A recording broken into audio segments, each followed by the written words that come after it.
Hi, and a warm welcome to another podcast on Mahlogonolo Thobile Foundation.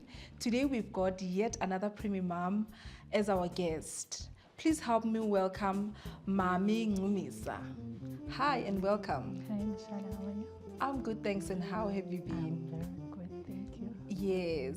So today we're going to be sharing with the world your Preemie journey. Are you ready to share with us? Yes, as ready as I can be. Okay, great.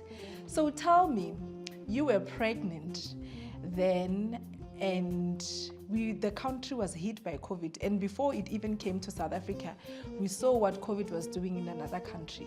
What did you think at the time when you were pregnant during COVID?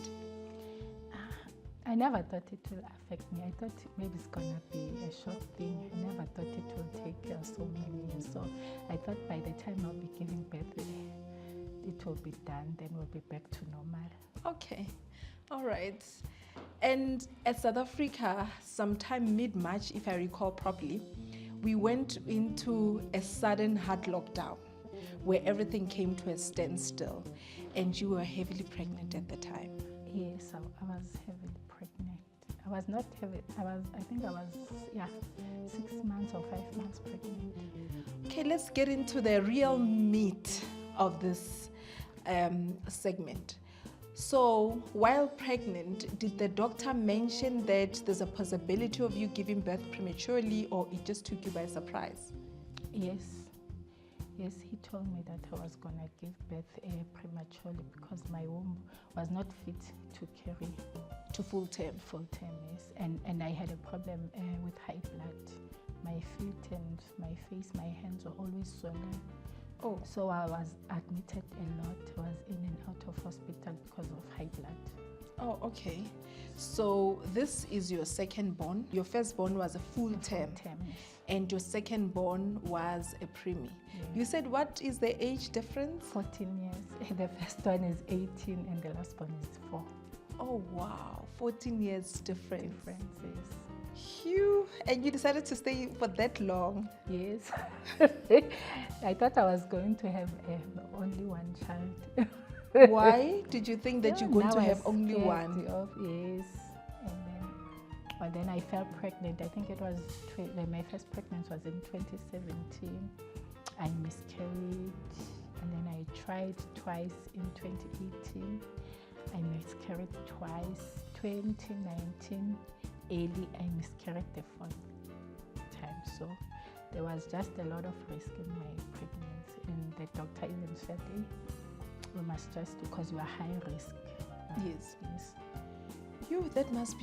That must have been hard for you. No, very, very hard. I can just imagine. I'm sorry to hear that you kept on trying but never lost hope. I know. You trusted God to eventually bless you with another baby. Yes. So you happened to give birth after 4 miscarriages. Yes. And then you gave birth prematurely. How far was the pregnancy when you gave birth? 33 weeks. Oh, you gave birth at 33 weeks of the pregnancy. Yes. Oh, okay. Your firstborn child was a full term, and this one is a preemie with miscarriages in between. Yes. So after giving birth prematurely, the first time when you went to see your preemie, what was your reaction? Yeah, the baby was very small, and and the face, I thought that this one is not a baby, maybe it's something else. The baby was hairy. This side, I was like, yo, and she was very, very small. And Wow. I asked the nurse, is she going to be okay? No, she's going to be okay. Yes. And then I asked if she would be normal like other kids. She said yes. It's just that she came before time, but she would be normal. It's just that they do things in their own time. You must not rush the process. Phew, yeah. And you know, I remember you gave birth during that hard lockdown, during level 5 lockdown restriction. And she gave birth to a 33-week baby. It must have been hard for you. Yeah, very, very hard. And what was your NICU experience, the neonatal intensive care unit experience during that time? Things were very hard because we were not allowed to stay the whole day with our babies. It was just 30 minutes, and then sometimes they say don't come the following day. You must come. You must not come every day, because I think they were scared of the COVID situation. Okay. Yes. So how long were you in the hospital before you were discharged? Me. I stayed for 4 days because I gave birth a C-section. Okay. And then I was discharged alone, yes. And then the baby left at the hospital. I can just imagine being told during that hard lockdown that some days don't come, some days please come. And it's your first time on this Preemie journey. Yes. And you had to deal with COVID, you had to deal with giving birth prematurely. And how long did your child stay in the neonatal intensive care unit? I think 3 weeks. She stayed there for 3 weeks. Must have been the hardest 3 weeks of your life. 3 weeks of my life. And sometimes they would call. I remember the other time they called, and I thought something was wrong because I missed the call. And then I told the baby, they called. Maybe something has happened to the baby. They called they wanted to cut the hair because they couldn't find. Or they couldn't find the vein anywhere. Yes, they checked on the arms, on the legs, and eventually they find it up here. Yes. Yeah. And they said, no, I just wanted to ask for permission to cut the baby's hair. I know it also happened to me where they had to cut hair, where they had to shave off the hair so that they can put the drip. And what was your reaction the next day when you went to see your child and you find your child with a drip on the head? And I thought that my baby would be mentally disturbed. The drips all over the head. Oh, it was many drips. It was not one. Yeah, it was not one. It was two drips. 2 drips on the head. I was like, oh my tiny baby. 2 drips on the head. And I used to cry. I remember I used to call you and say, they say this today.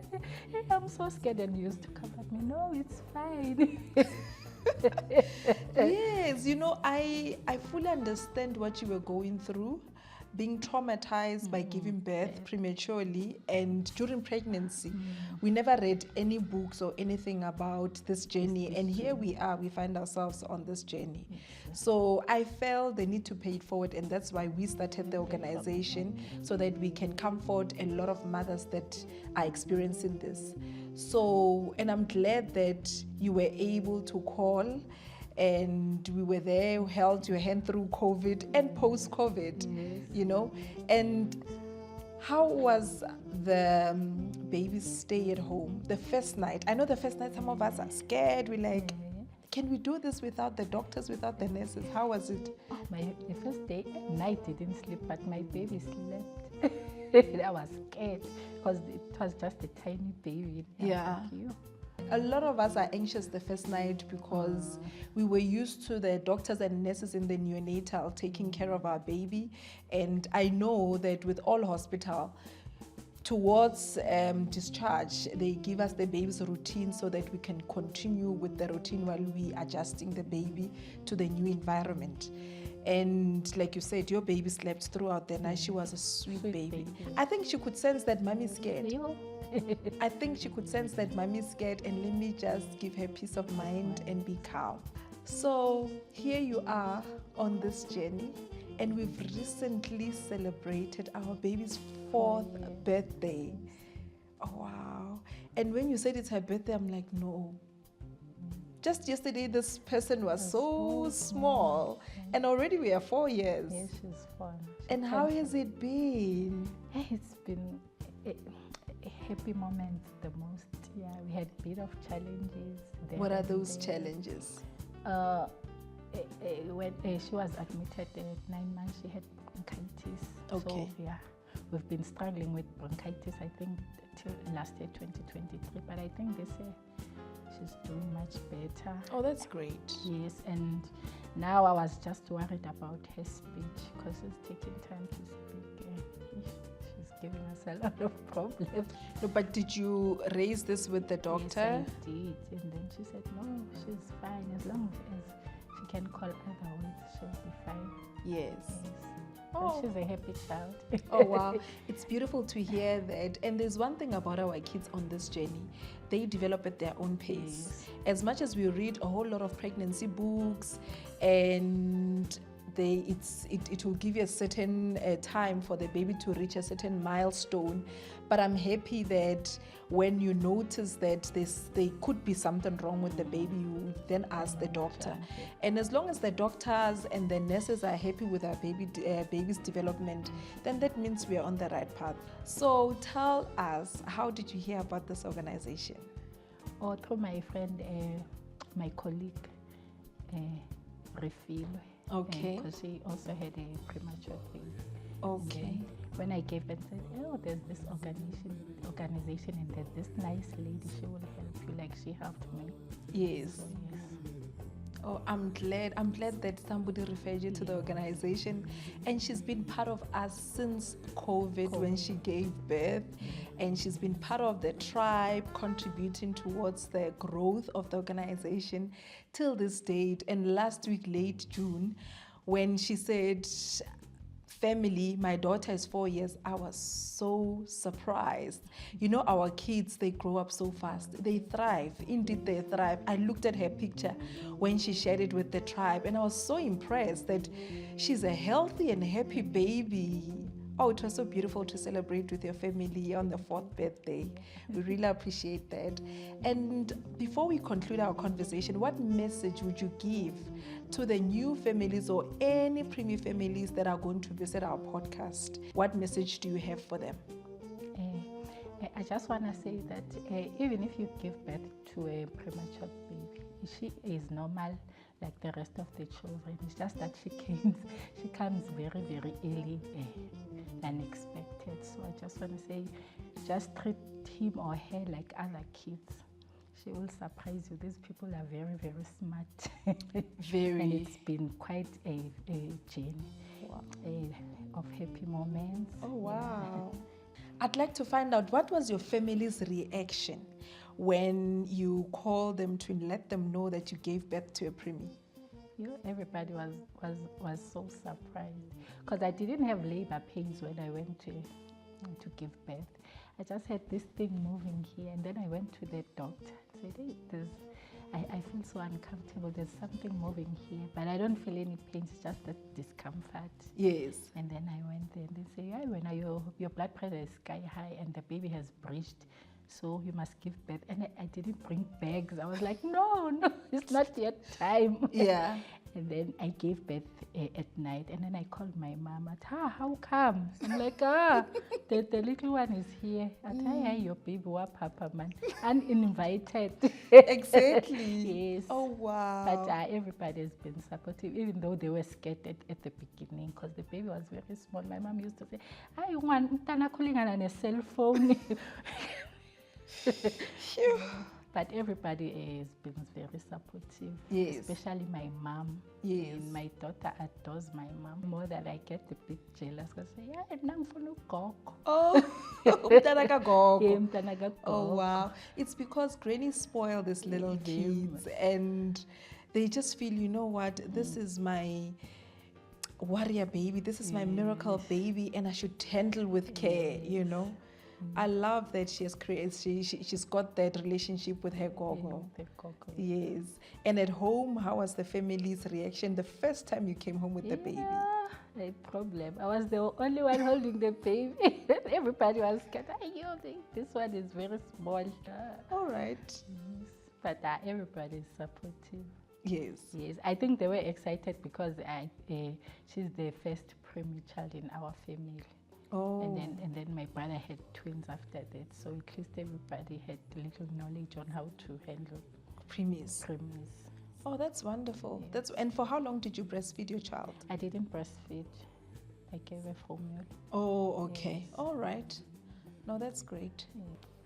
Thank you, Mom Ncumisa, for gracing us on this podcast in sharing your prematurity story and agreeing to comfort another family that finds themselves on our page and also embarking on the prematurity world. And I'd like to thank our sponsors, Netcare Park Lane, for this beautiful venue, and also Full Circle Productions for capturing the moment for us. A big thank you. We invite you to like and subscribe to our page so that you don't miss more episodes. We've got a lot and lots of stories to share with you. These are South African untold prematurity stories.